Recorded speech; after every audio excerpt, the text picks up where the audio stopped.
So I get a lot of people that talk to me about starting a business, and mostly when they talk to me, they come from kind of an emotional perspective. I really feel like this would be a good idea to start this business, and when it comes down to it, having emotion or passion towards a new business that you want to start is important, but if you just stay there, chances are the business might not have chances of succeeding, and it's really important to do some non-emotional research before starting any business. So what I want to do is have a 3-part series where we look at the steps that you need to research before starting a business.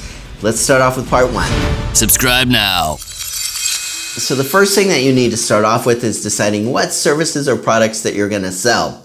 I find that this is the step where people think that they need to do it all, but it's really important to just focus on 1 or 2 or a limited amount of things that you will do with excellence. Far better to start off small and do everything you do very well than trying to really bite off more than you could chew and just finding that it's really difficult to manage, either because of cash flow or inventory or so many other problems that could come. So if you have a service, it means that you're going to involve yourself and eventually other people that are going to help provide that service. If it's a product, you really need to make sure that it's something that you can get regularly, where you have good suppliers.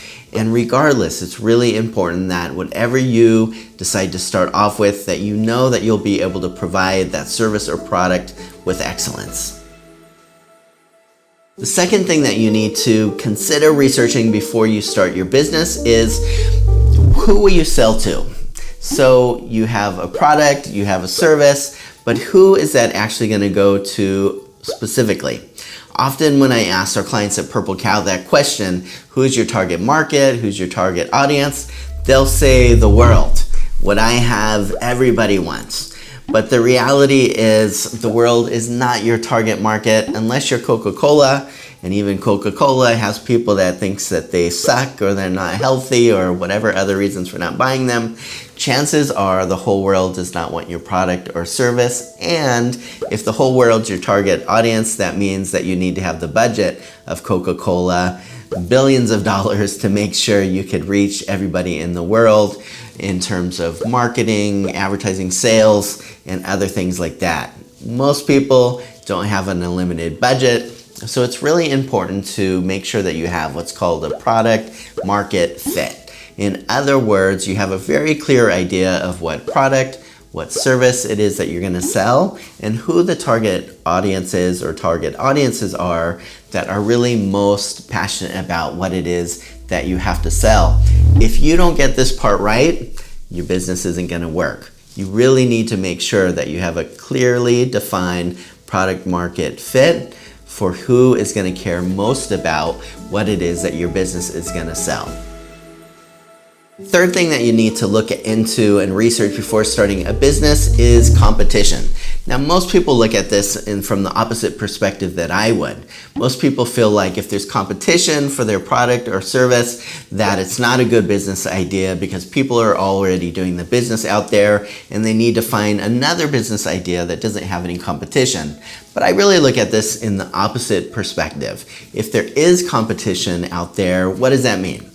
It means that somebody has found product market fit and that there's demand for the things that they want to sell with their business. And if there is for them, chances are there's opportunity for more competition to join the market and to be a success as well. Now, sometimes there's businesses that are just totally oversaturated out there and don't make a lot of sense. But mostly that's because there's just so many businesses out there doing the same thing and a small population. So if that's the case, the business might still make it, but you just might never have the tractions in terms of being able to grow in sales because there's just truly just so much competition out there. But more chances than not, there's going to be a good chance that your business is going to make it if there's competition out there. So take that as a good sign. And make sure that before you get started, you do one final thing that I want to talk about in part 1, and that is really think through how your business will differentiate itself from other businesses out there. So just because there's other businesses that are out there that are doing the same thing, they might be selling the same product or offering the same service, it doesn't mean that there's not opportunity to do something in a totally different way that's going to capture a large share of the market. Think about Starbucks as an example. Starbucks had the idea of this third place, a place where people can gather that was different from other places, but where there would be a great environment for people to be able to enjoy coffee, but the business itself would supersede just being about coffee. It would be about connection, it would be about building community, it would be a meeting place for people where they were able to catch up in kind of a neutral place to gather, and buying coffee was just part of the deal. One business really changed a whole industry because they thought about how to differentiate themselves from other people selling coffee out there. So when it comes to your business, this is a critical step to really think through what is going to make your business stand out from the crowd.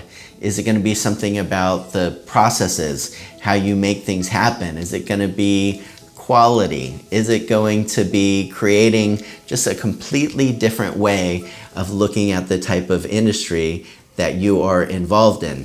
Whatever it is, it's really important that you think through this step so you make sure that you can capture a part of the market. So parts 2 and 3 to come over the next week. But just to recap, in this video, we really looked at what service or product will you sell? Who exactly are you going to sell these products to? In other words, finding your product market fit in steps 1 and 2. Looking at, do you have competition out there? Hopefully there's some healthy competition showing that people really want what it is that you're going to offer. And last but not least, thinking through how is your business going to offer those products and service in a way that's different from the competition, that's going to make people want to buy from you instead of your neighbor, competition next door. Let me know, guys, if you have any questions, any thoughts in the comments below. And as always, thank you for taking time to watch, and take care.